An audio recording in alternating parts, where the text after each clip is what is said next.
अजूनही आपण बाबा आदम के जमाने की म्हणजेच जे 70-80 1970 1980 या कालखंडामध्ये ज्या पद्धतीने शिकवलं जायचं, अभ्यास केला जायचा, अजूनही आपण जर त्याच पद्धती वापरत असू तर आपल्याला काय फायदा होणार आहे लक्षात घ्या. जर एक वर्ष तुम्ही ऑप्शनल लावत असाल तर तुम्हाला पहिल्या प्रयत्नामध्ये मला डेप्युटी कलेक्टर मिळालं पाहिजे हे स्वप्न तुमचं कसं सत्यामध्ये येणार. जे राज्यसेवा येणाऱ्या आगामी 2025 ची तयारी करू इच्छित आहेत अशा सर्व विद्यार्थ्यांसाठी आपला प्लॅटफॉर्म आणि या प्लॅटफॉर्मवरचा आपला सोशलॉजी हा ऑप्शनल हे दोन्हीही तुमच्यासाठी वरदान ठरणार आहेत हे निश्चित आहे. जेव्हा विद्यार्थी हे माझ्या विद्यार्थ्यांकडून ऐकतात बाहेर आणि जेव्हा ते सांगतात की नाही आमचा ऑप्शनल हा 3 महिन्यामध्ये इथे कव्हर झाला, 2.5 महिन्यामध्ये तो कव्हर झाला, तेव्हा इतर विद्यार्थ्यांची रिॲक्शन अशी असते की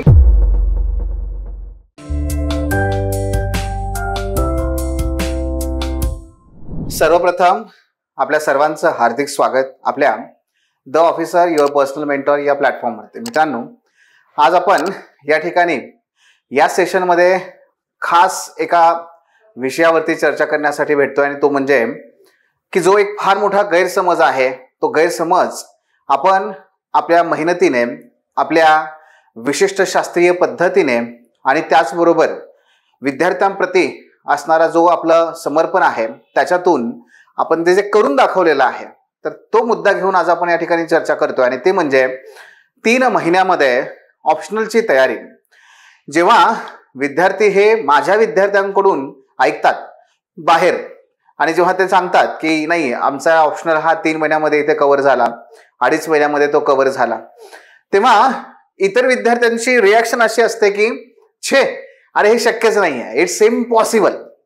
आणि या पद्धतीने विद्यार्थी म्हणतात की नाही अरे आम्हाला तर 6 महिने सांगितले आणि आम्ही 6 महिने करणार आहे, आमची बॅचच 6 महिने चालणार आहे, त्याच्यानंतर आमचा अभ्यास आहे.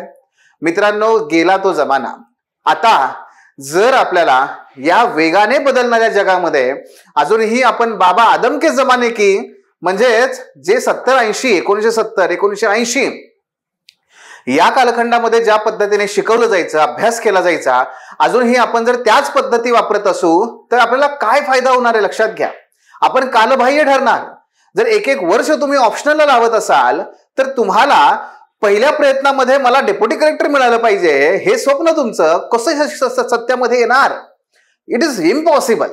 आणि म्हणूनच आपल्याला काय करायचंय तर आपल्याला आता बदलत्या काळानुसार अध्यापनाच्या आमच्या साईडने या पद्धती बदलाव्या लागतील आणि आपल्याला जे विषय आहे, जो अभ्यास आहे तो अतिशय स्मार्टपणे परंतु त्याच वेळेस त्याचा फाउंडेशन कुठल्याही प्रकारे न हलता तो अभ्यास आपल्याला करायचा आहे. आणि याच पद्धतीने आपल्याला पुढे जायचं की जो 3 महिन्यामध्ये आणि जर पुढे तर तुम्हाला माहिती आहे कारण पुढे तुमची प्रिलिमची तयारी सुरू होईल जून पासून. आणि म्हणून खास जे राज्यसेवा येणाऱ्या आगामी 2025 ची तयारी करू इच्छित आहेत अशा सर्व विद्यार्थ्यांसाठी आपला प्लॅटफॉर्म आणि या प्लॅटफॉर्मवरचा आपला सोशलॉजी हा ऑप्शनल हे दोन्हीही तुमच्यासाठी वरदान ठरणार आहेत हे निश्चित आहे. आणि म्हणून मित्रांनो, आपल्याकडे ज्या पद्धतीने विद्यार्थी ओघाने येत आहेत, का येत आहेत? कारण त्यांना विश्वास आहे, त्यांना आत्मविश्वास आहे स्वतःवर, आमच्यावर आणि आपल्या ह्या मॉडेलवरती की जेणेकरून आमचे सर्व विद्यार्थी हे 2.5 ते 3 महिन्यामध्ये ऑप्शनल कव्हर करतात. पण हे कसं करतात, कशा पद्धतीने करू शकतो आपण हे, याच बद्दल आज आपण या ठिकाणी चर्चा करणार आहोत. तेव्हा सुरुवात करूयात आपल्या समाजशास्त्र केवळ 3 महिन्यात या घटकापासून. मित्रांनो, जर पारंपरिक स्वरूपात बघितलं आपण तर जनरली ऑप्शनलचे क्लासेस हे जवळपास 6 ते 8 महिने चालतात. किती? 6 ते 8 महिने. पॉल सायन्स सारखा ऑप्शनल हा तर वर्षानुवर्ष चालतो. लिहून घ्या, वर्षानुवर्ष चालतो. सांगणारे सांगतात 4 महिन्यात, वर्षभर लावतात, त्याच्यापेक्षाही जास्त वेळ लावतात. हिस्ट्री किंवा जॉग्राफी यासारखे ऑप्शनल हे किमान 8 महिने चालतात. किमान 8 महिने. आणि असेही तुम्हाला काही 72 सापडतील की जे खरंच ऑप्शनल 4 महिन्यात संपवतात. कसा? अर्धा सिलेबस घोषित करून. अरे हे तुम्ही वाचून घ्या. मित्रांनो, यासारख्या पारंपरिक पद्धतीमध्ये एवढा वेळ द्यायला तुमच्याकडे वेळ नाहीये. आणि दुसरं, आपण सिलेबस तुमच्या तुम्ही करा असं जर म्हणणार असाल तर आम्ही तुमच्याकडे येऊन पैसे भरून अभ्यास का करायचा? आणि म्हणून पारंपरिक पद्धतीमध्ये हे 6 ते 8 महिने म्हणजे आपला निव्वळ वेळ वाया घालवण्याचा प्रकार आहे. आणि ह्या 6 ते 8 महिन्यामध्ये अजून ते काय करतात तर बेसिकली फक्त फोकस असतो तो म्हणजे लेक्चर्स वरती. पण मित्रांनो, लेक्चर्स मधून कॉन्सेप्च्युअल क्लॅरिटी झाली तरी तो अभ्यास नाही ना. अभ्यास म्हणजे लेक्चर नव्हे फक्त, अभ्यास म्हणजे रिडिंग नव्हे फक्त, तर त्याच्यामध्ये विशिष्ट अशा पद्धती आहेत. जवळपास 7 स्टेजेस असतात की ज्याच्या माध्यमातून प्रत्येक टॉपिक आपण कव्हर केला पाहिजे. जर ते करू शकलो तर 100% आपल्याला त्या विषयावर कमांड येते. आणि म्हणून पारंपरिक पद्धतीमध्ये हे घडतं. का घडतं हे? कारण मित्रांनो, ते त्यांच्या पद्धतीने क्लासेस घेतात. जसं की पारंपरिक पद्धतीमध्ये शिक्षक फार झालं 3 दिवस लेक्चर घेतो आठवड्याचे, तो 4 दिवस नाही घेत, कारण त्याला दुसरी बॅच घ्यायची असते. त्याच्यामुळे तो तुमच्यासाठी फक्त 3 दिवस अवेलेबल आहे. म्हणजेच काय हो, आठवड्यातले जर 3 दिवस असेल, पण तुमची मात्र तयारी कशी असते? सर मला 7 दिवस करायचंय, सर मला पटकन करायचंय, सर मला वेगाने करायचंय, सर मला लवकरात लवकर आणि सातत्याने करायचंय. असं काही नाहीये का तुमच्याकडे? नाहीये. काय म्हणतात ते? नाही आमच्याकडे असं काही. का? कारण आमच्याकडे दुसरी बॅच आहे. नाही, अरे आमची तिसरी बॅच आहे. म्हणजे हे बॅचवर बॅच घेण्यासाठी तुमचा वेळ मात्र त्या ठिकाणी वाढवून बसतात. हे का होतं? कारण आठवड्याला केवळ 3 लेक्चर आणि त्यातून आला संथ वेग. मग अशा वेळेस विद्यार्थ्यांची शोधाशोध सुरू व्हायला लागते. का? कारण बराच रेंगाळले बॅच. का? बरं सर 6-6 महिने बॅच चालूच आहे अजून. मग अशा वेळेस विद्यार्थी शोधायला लागतात एक पर्याय की जो वेगाने आणि अतिशय चांगल्या पद्धतीने, कारण तुम्ही अभ्यास करायला तयार आहात, पण तुम्हाला तुमच्या पद्धतीने सगळ्या गोष्टी पुरवणारा प्लॅटफॉर्म तुम्हाला नव्हता आणि त्याची गरज आपण या ठिकाणी पूर्ण केलेली आहे. आणि म्हणून आपल्याकडे सोशियोलॉजी हा ऑप्शनल जो आहे तो अवघ्या 3 महिने नव्हे 2.5 महिन्यामध्ये विद्यार्थ्यांनी कव्हर केलेला आहे. आणि त्यानुसार हा आपला प्लॅटफॉर्म काम करतो. मित्रांनो, तुम्हाला शिवखेरा माहित असतील. शिवखेरा यांचं एक नेहमीचं वाक्य बघा, की जे अतिशय महत्वाचं आहे. तुमच्या ह्या येणाऱ्या राज्यसेवा मुख्य परीक्षेमध्ये सुद्धा आणि कुठलीही परीक्षा असू दे त्याच्यामध्ये सुद्धा हे अतिशय महत्वाचं वाक्य आहे, की ते म्हणजे विजेते हे वेगळ्या गोष्टी करत नाहीत, ते प्रत्येक गोष्ट वेगळ्या पद्धतीने करतात. म्हणून लक्षात घ्या, आम्ही काय फार वेगळं त्या पद्धतीने वेगळं काहीतरी डेव्हलप केलं असं नाहीये. त्याच बाबी आहेत. तोच सिलेबस आहे आयोगाचा. आम्ही वेगळा सिलेबस नाही तयार केला, आयोगाचाच सिलेबस आहे, पण आम्ही तो फार वेगळ्या पद्धतीने डेव्हलप केला. वेगळ्या पद्धतीने आम्ही सिस्टीम डेव्हलप केल्या, वेगळ्या पद्धतीने आम्ही तो शिकवतो, वेगळ्या पद्धतीने तुमच्याकडून अभ्यास करून घेतो. हे आम्ही करतो. आम्ही वेगळ्या गोष्टी या अर्थाने केलेल्या आहेत. सिलेबस तोच आहे, पण करण्याची, अभ्यास करण्याची, अध्ययनाची, अध्यापनाची, तुमच्याकडून शिकण्याची ही सगळी पद्धत आम्ही बदलवली. आणि म्हणून आम्हाला हे यश मिळालंय. 2.5 महिन्यात ते 3 महिन्यात तुम्ही हा ऑप्शनल कव्हर करू शकता. मग कसं करायचं? चला बघूयात, एक एक टप्पे घेऊयात आणि त्यानुसार बघूयात. मी जसं आता सांगितलं, पारंपरिक कोचिंग क्लासेसमध्ये आठवड्याला फक्त 3 लेक्चर्स, 3 दिवस लेक्चर असतात, तेही 2-2 तास. ते जाण्या येण्यासाठी तुमचा आणखी 1-2 तास वाया जातो त्या ठिकाणी. हा भाग वेगळा. त्यामुळे अर्धा दिवस हा लेक्चर मध्ये गेला, हे तुमचे झालं. ठीक आहे. आपलं तसं नाहीये. आपण विद्यार्थ्यांना 7च्या 7 दिवस त्या ठिकाणी अध्ययनाची संधी, अध्ययनाची पद्धती आणि अध्ययनासाठीची तो प्लॅटफॉर्म अवेलेबल करून देतो. 7 दिवस तुमचं अध्ययन चालतं, 3 दिवस नाही, 7 दिवस. त्यामुळे ऑटोमॅटिकली काय झालं, जर समजा एखाद्या दुसऱ्या क्लासमध्ये 3 दिवस अध्ययन चालत असेल, आपल्याकडे ते 7 दिवस चालतं. म्हणजे तुमचा वेग दुपटीने वाढला आणि तुमचा वेळ हा दुपटीने निम्म्यापेक्षा कमी झाला. म्हणून काय बघा, जर ऑफलाईन मध्ये किंवा पारंपरिक पद्धतीने 180 दिवसात तो अभ्यासक्रम पूर्ण होतोय, इथे आपल्या प्लॅटफॉर्मवर तुम्ही लेस दॅन 90 डेज मध्ये तो अभ्यास करू शकता. का? कारण तुम्ही 7च्या 7 दिवस अभ्यास करताय, फक्त 3 दिवस नव्हे. हा सगळ्यात महत्वाचा मुद्दा आहे फ्लिप मॉडेलचा. कारण आपण खूप इनोव्हेटिव्ह पद्धतीने फ्लिप मॉडेल डेव्हलप केलेला आहे आणि या फ्लिप मॉडेलमुळेच हे शक्य आहे. आता फ्लिप मॉडेल काय आहे मी थोडक्यात सांगेन पुढे, पण फ्लिप मॉडेल नक्की काय आहे हे समजून घ्यायचं असेल, एकदा ऑफिसला भेट द्या किंवा जे फोन नंबर्स दिलेले आहेत त्याच्यावरती कॉल करा आणि जाणून घ्या रहस्य की नक्की ही काय करते पद्धती आणि कशामुळे आपल्याला अतिशय 90 दिवसातच फक्त हा अभ्यासक्रम पूर्ण करता येऊ शकतो आणि मी 7 दिवसच्या 7 दिवस कसं काय अध्ययन करू शकतो. मग याचाच बघा आणखी एक मुद्दा सांगायचा आहे. तुम्ही याला बघितलं असेल किंवा याच्याबद्दल तुम्ही कधी वाचलं असेल, पाहिलं असेल, काही आठवतंय तुम्हाला याबद्दल? आठवतंय?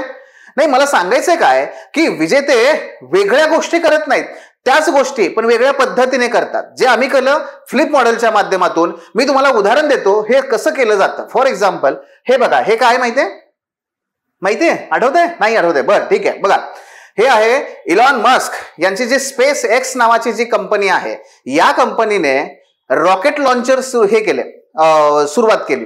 मग त्यांना एक प्रश्न आढळला, ती म्हणजे रॉकेट लॉन्चरची किंमत फार असते. पण ती का फार असते? कारण प्रत्येक वेळेस जेव्हा ते लॉन्च करतात तेव्हा त्याचं जे व्हेइकल आहे, बूस्टर असतं ना खाली बूस्टर, ते बूस्टर हे प्रत्येक वेळेस हवेत गेलं की ते बेचिराग होतं, जळून नष्ट होतं. जर ते वाचवलं तर, तेच पुन्हा आपण रियूज केलं तर. स्पेस एक्स यांनी त्याच्यावरती काम केलं आणि आज ते प्रत्येक रॉकेट जे लॉन्च करतात ते रॉकेट लॉन्च केल्यानंतर जे बूस्टर आहे खालचा हा भाग जो आहे तो परत येतो आणि त्यांच्या तळावर जाऊन थांबतो. येऊन अलगदपणे ते त्याला पकडतात. त्यामुळे त्यांची किंमत अर्ध्यापेक्षा कमी झाली, खर्च अर्ध्यापेक्षा कमी झाला आणि अतिशय कमी पैशामध्ये ते उच्च दर्जाची सेवा भारतभर, जगभर आणि भारताला सुद्धा त्या पद्धतीने ते पुरवतात. काय केलं त्यांनी? वेगळं रॉकेट बनवलंय का? नाही, तेच रॉकेट आहे, फक्त त्याची काम करण्याची पद्धती बदलवली. मित्रांनो, आपल्याला सुद्धा हेच करायचंय. आम्ही फ्लिप मॉडेलच्या माध्यमातून हेच करतो. इथे तुम्हाला अध्ययनाची 7 दिवस संधी निर्माण करून देण्यासाठी आम्ही हे मॉडेल डेव्हलप केलं. आणि हे नक्की काय आहे, मगाशी म्हटल्याप्रमाणे समजून घेण्यासाठी फोन नंबरवरती कॉल करा किंवा प्रत्यक्ष भेटा. हे पहिलं. दुसरं बघूयात काय आहे याच्यामध्ये. तर सर्व काही एकाच ठिकाणी, हे आणखी एक महत्वाचं कारण आहे. काय होतं, क्लासेसमध्ये जनरली काय केलं जातं, शिकवण्यावर फोकस केला जातो, बाकीच्या गोष्टी अरे करा की तुम्ही, मी सांगतो तुम्हाला. असं नाहीये. आपण काय केलं, आपण सगळ्या गोष्टी एका ठिकाणी आणल्या, सर्व गोष्टी एका ठिकाणी आणि अतिशय शास्त्रोक्त पद्धतीने विकसित केल्या. आपल्या प्लॅटफॉर्मवर आपलं जे ऍप आहे, आपलं जे LMS आहे, दोन्हीवरती सर्व गोष्टी आपण एकत्र आणल्या. सर्व गोष्टी म्हणजे काय हो, त्याच्यामध्ये PYQ असेल, आपलं लेक्चर्स असतील, त्याच्यावरती नोट्स असतील, PPT व्हाईट बोर्ड असतील, असाइनमेंट्स असतील, रिव्हिजन असेल, तुम्ही त्याच ठिकाणी उत्तर सबमिट करणं, त्याच ठिकाणी तुम्हाला फीडबॅक मिळणं, एकाच ठिकाणी सगळ्या गोष्टी आपण अवेलेबल करून दिल्या. त्यामुळे विद्यार्थ्याला इकडे तिकडे कुठे बघावं लागत नाही. एकदा अभ्यास सुरू केला, पहिला टॉपिक घेतला, त्याचा अभ्यास सुरू केला की 7च्या 7 स्टेजेस एका ठिकाणी कंप्लीट होतात आणि त्याला आत्मविश्वासाने तो परिपूर्ण राहतो की नाही, माझ्या सगळ्या गोष्टी कव्हर झाल्या, माझं PYQ झालं, कॉन्सेप्ट क्लिअर झाली, लिहून झालं, नोट्स झाल्या, वाचन झालं, आणखी काय हवंय, रिव्हिजन सुद्धा रात्री झाली. हे सगळं एका ठिकाणी आपण कव्हर केलेलं आहे. आणि म्हणून विद्यार्थ्यांना काय होतं, हे जेव्हा सर्व एकाच ठिकाणी मिळतं तेव्हा त्यांचा सगळ्यात महत्वाचं म्हणजे वेळ वाचतो. आणि वेळ वाचला की ऑटोमॅटिक आपला कॉन्फिडन्स बूस्ट होतो, कारण गोष्टी पटापट संपायला लागतात. हे त्याचं आणखी एक महत्वाचं कारण आहे. दुसरं कारण आहे ते म्हणजे पर्सनल मेंटॉरिंग. मित्रांनो, महाराष्ट्रात MPSC आणि UPSC मध्ये पहिल्यांदा जर पर्सनल मेंटॉरिंग कोण आणलं तर ते आपल्या ह्या प्लॅटफॉर्मने आणलं.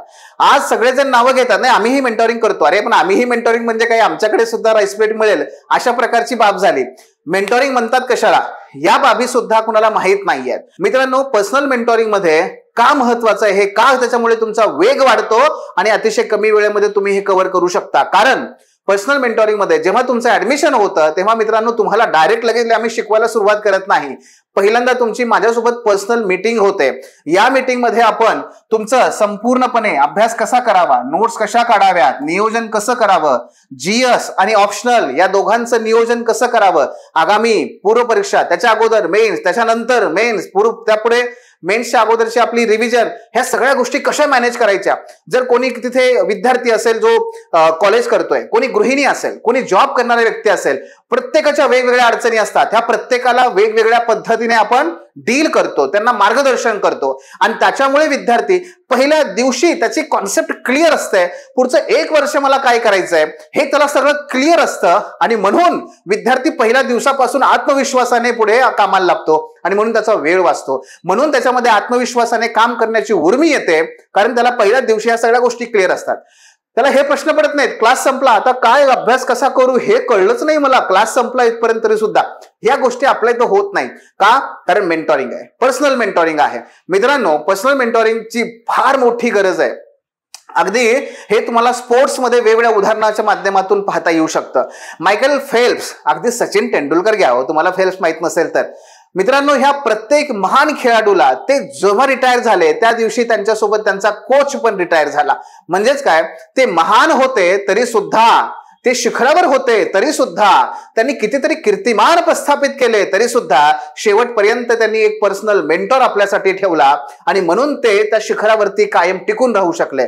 मित्रांनो, आपल्या इथे आपण प्रत्येक विद्यार्थ्याला अशाच पद्धतीने पर्सनल मेंटॉरिंग करतो, ज्याच्यामुळे विद्यार्थी पहिल्या दिवसापासून क्रिस्टल क्लिअर, त्याची व्हिजन क्लिअर असते, थॉट क्लिअर असतात, टाइम मॅनेजमेंट त्याचं क्लिअर असतं, काय करायचंय काय नाही करायचंय, कसं करायचंय, सगळ्या गोष्टी क्लिअर आहेत. फक्त त्याचं एकच काम राहतं, एक्झिक्यूट एक्झिक्यूट आणि एक्झिक्यूट. आणि तो एक्झिक्यूट करत पुढे गेला की झालं.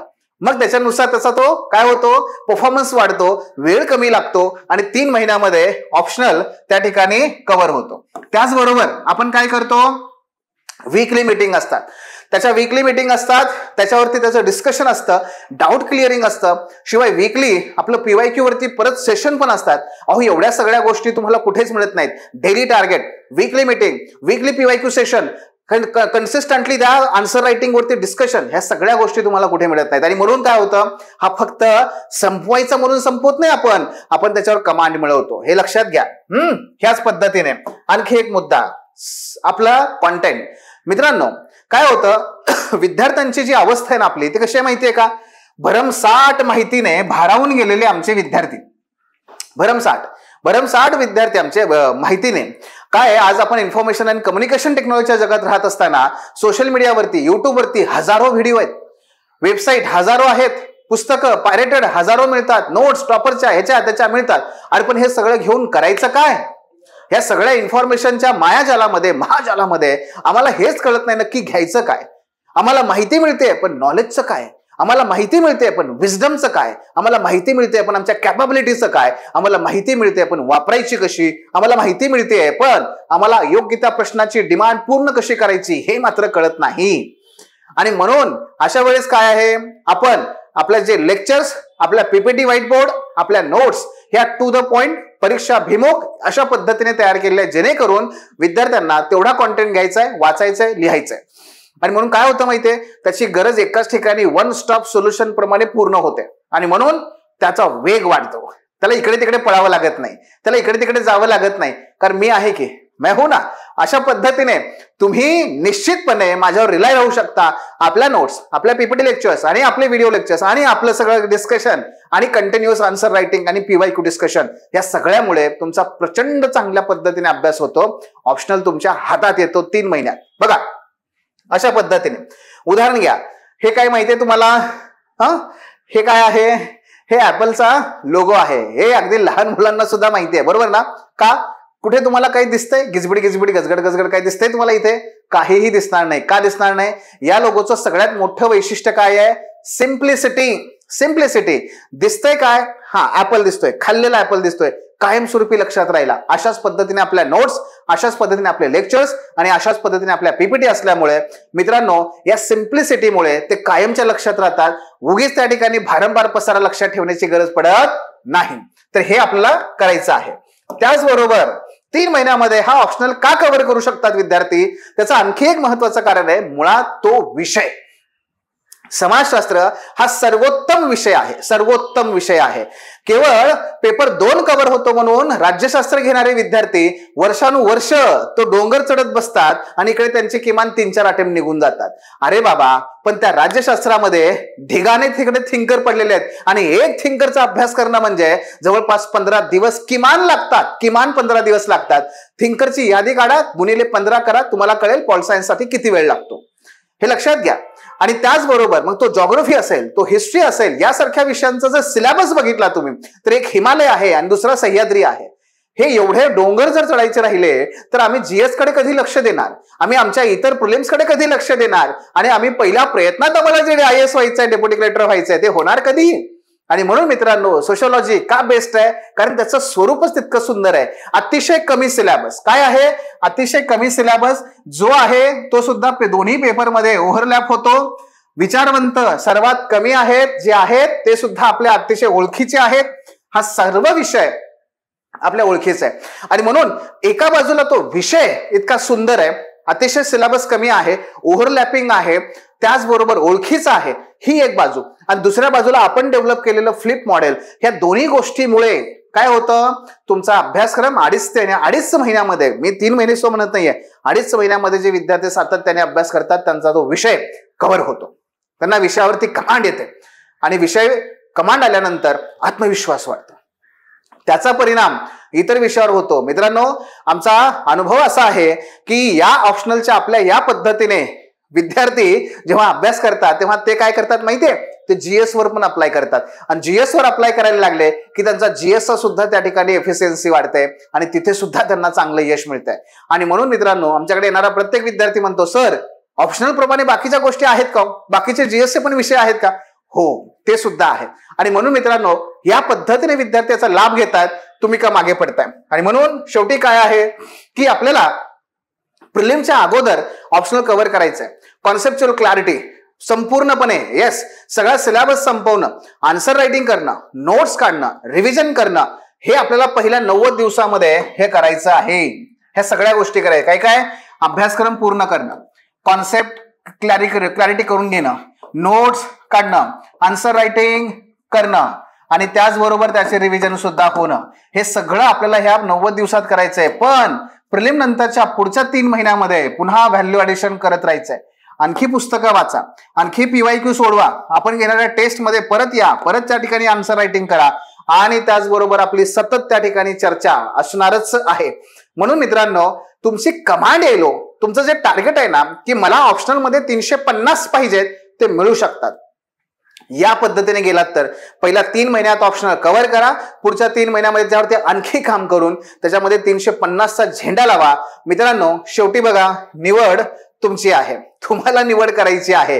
तुम्हाला पारंपरिक पद्धतीने संत वाहते कृष्णामाई प्रमाणे निवांत 26-27 अटेम्प्ट द्यायचा आहे का, वेगाने आपला वेळ वाचवून एफिशियन्सी वाढवून आपल्याला येणाऱ्या 25च्या अटेम्प्ट मध्येच यश मिळवायचंय, हे तुमच्या हातात आहे. मित्रांनो, कुठल्याही प्रकारची काहीही अडचण असेल, आम्हाला भेटा. फोन नंबर्स आहेत, ऑफिस आहे आपलं अलका चौकामध्ये पुण्यात. या, भेटा आणि त्यानुसार तुमच्या सर्व शंकांचं निरसन करूयात. वेळ फार कमी आहे, ऑलरेडी आपल्या हातातला मार्च महिना निघून गेलेला आहे. मित्रांनो, आणखी वेळ दौडू नका, लवकरात लवकर कामाला लागा आणि येणाऱ्या 25 मध्येच जी अतिशय चांगली संधी आहे ती त्या ठिकाणी प्राप्त करा. सर्वांना नेहमीच्या शुभेच्छा. त्यानुसार आपण भेटूया. तुमच्या काही शंका असतील तर नक्की विचारा. धन्यवाद. The officer, your personal mentor चॅनलच्या नवनवीन अपडेटसाठी चॅनलला लाईक, सबस्क्राईब आणि शेअर करा. थँक्यू.